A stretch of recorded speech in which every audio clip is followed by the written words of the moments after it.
एक ऐसा देश जहाँ की लड़कियों के गर्भवती होने के बाद ही उनकी शादी की जाती है और यहाँ की महिलाएं भी उतनी ही खूबसूरत हैं जितने यहाँ के नजारे। और ये एक ऐसा देश है जहाँ नए साल के दिन सभी नागरिक एक साथ अपना जन्मदिन मनाते हैं। और ये दुनिया का एकमात्र देश है जहाँ पर्यटन को सीमित करने के लिए प्रतिदिन प्रति व्यक्ति $250 का शुल्क लिया जाता है, जो आज भी बाहरी दुनिया के लिए एक अबूझ रहस्य बना हुआ है। जिस देश के बारे में हम आपको बताने जा रहे हैं उसके बारे में कुछ ऐसा कहा जाता है कि रोजमर्रा के तूफान में एक बार तो आइए भूटान में। जी हाँ दोस्तों, आज हम आपको हिमालय की गोद में बसे एक खूबसूरत देश भूटान से जुड़ी कुछ दिलचस्प बातें बताएंगे जो आपको सिर्फ भूटान में ही देखने को मिलेंगी। 38,394 वर्ग किलोमीटर में फैला और 7,46,000 की आबादी वाला ये देश भारत और चाइना के बॉर्डर से लगा एक बेहद ही खूबसूरत देश है, जिसे दुनिया के सबसे खूबसूरत देशों में से एक माना जाता है। हिमालय से उठने वाले शक्तिशाली तूफान को भूटान में आराम से सुना जा सकता है, जिसे यहाँ के लोग डुग्युल भी कहते हैं और इसका मतलब होता है ड्रैगन की भूमि। ये बात जानकर आपको आश्चर्य होगा कि 1974 के बाद पहली बार विदेशी पर्यटकों को यहाँ घूमने की आजादी दी गई, वो भी आमंत्रण मिलने के बाद। और ये सब भूटान में इसीलिए किया गया ताकि यहाँ ज्यादा पर्यटक न आए और पर्यावरण को नुकसान न पहुँचाए। साथ ही भूटान में प्लास्टिक की थैलियाँ 1999 से बैन है और तंबाकू भी पूरी तरह से गैर कानूनी है। अब तो आप समझ ही गए होंगे कि भूटान के लोग अपनी संस्कृति और प्रकृति की रक्षा के लिए कितने जागृत होते हैं। भूटान में आपको एक भी ट्रैफिक लाइट्स नहीं दिखेंगी। पहाड़ी क्षेत्रों के खड़े ढालों के साथ भूटान में सड़कें एक डेंजरस एडवेंचर है। इसके बावजूद यहाँ के लोग बीच रास्ते में रुककर एक दूसरे को ग्रीट करना शुरू कर देते हैं। हालांकि भूटान के लोग बहुत धीमी और सावधानी से गाड़ी चलाते हैं। 7,570 मीटर ऊंचा गंखर पुनसुम पर्वत भूटान का सबसे ऊंचा पर्वत है, जिसे आज तक कोई चढ़ नहीं पाया है। भूटान दुनिया का एकमात्र कार्बन नेगेटिव देश है, मतलब कि ये देश जितना कार्बन डाइऑक्साइड उत्पन्न करता है उससे भी अधिक कार्बन डाइऑक्साइड को अवशोषित करता है। और इसके लिए यहाँ के हरे भरे जंगलों को धन्यवाद देना चाहिए, जो कि पर्यावरण में सिंक के रूप में कार्य करते हैं। दुनिया में भूटान एकमात्र ऐसा देश है जहां लोगों की खुशी जीडीपी पर हावी है। जी हाँ, आपने सही सुना।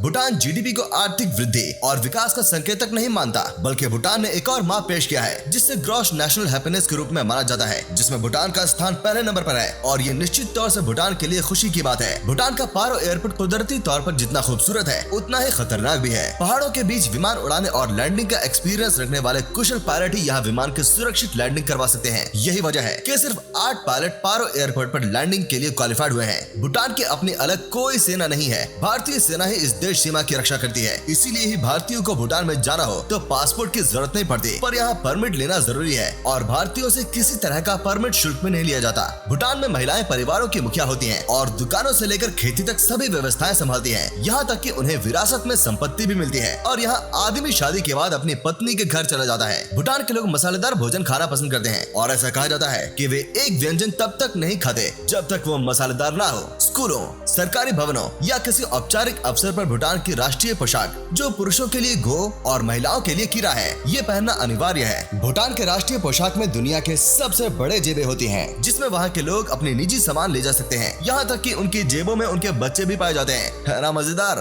भूटान में स्वास्थ्य और शैक्षणिक सुविधाएं बिल्कुल मुफ्त हैं और आज भी अधिकांश लोग यहाँ बने मठ से अपनी शिक्षा प्राप्त करते हैं। इस देश में किसी भी जानवर या पक्षी को मारने की अनुमति नहीं है और अगर ऐसा करते पकड़े गए तो आपको जेल में भी जाना पड़ सकता है। भूटान के राजा, जिन्हें पीपल्स किंग कहा जाता है, उन्हें उनके विनम्र व्यक्तित्व और मानवीय प्रयासों के लिए जाना जाता है। महामहिम जिग्मे खेसर ने अपने देश के लगभग हर नागरिक से मुलाकात की है और वो लोगों से उनके दुख और आवश्यकताओं के बारे में व्यक्तिगत रूप से बात करना पसंद करते हैं। भूटान में एक से ज्यादा विवाह करना आम बात है और भूटान का चौथा राजा जिग्मे सिंगे वाचुंग ने 4 बहनों से शादी कर रखी है। भूटान की ज्यादातर आबादी बौद्ध धर्म का पालन करती है, जो प्रेम और करुणा सिखाता है। इसीलिए यहाँ पर अपराध बहुत कम है और यहाँ हिंसक अपराध शायद ही कभी रिपोर्ट किए जाते होंगे। आज भी भूटान के 70% युवा बेरोजगार हैं और जीडीपी के संदर्भ में भी ये देश दुनिया के सबसे गरीब देशों में आता है। भूटान का मुख्य निर्यात बिजली है और भारत देश ही भूटान से सबसे ज्यादा बिजली खरीदता है।